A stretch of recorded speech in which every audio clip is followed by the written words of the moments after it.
So I first started looking at this in around about 2013, and that sort of started through a process of using Freedom of Information Act requests, FOIs, to look at how local authorities were depositing money in high street banks, too big to fail banks. Many people would be surprised to learn councils deposit around £35 billion of taxpayer money in the big banks, mostly consolidated in the big four like RBS, HSBC, Lloyds, Barclays. And then I sort of had the question of, oh, okay, if they've got all this cash deposit there, where's it actually come from?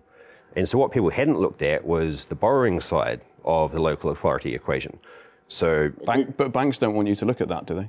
Precisely. So, academics, the media completely ignore the sort of borrowing, the credit side of the equation, and I always talk about the deposit side, and this is generally how I've come to learn economics kind of works.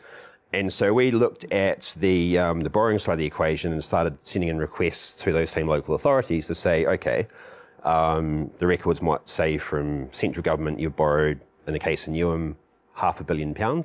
Where's that money come from? And we start getting replies back saying, okay, we've got a couple $100 million from Barclays, a couple $100 million from RBS, and then we find the councils are paying between 7 and 8% interest on some of those loans. And this is at a time when Bank of England base rates are at, 0.5%. The councils are AAA rated, so ultra safe, basically, sovereign grade credit rating, and yet they're paying an interest rate 2 or 3 times what you or I could get for a home mortgage. And the obvious question became, well, how the hell do you justify this? How is a council borrowing hundreds of millions of pounds paying such high interest rates?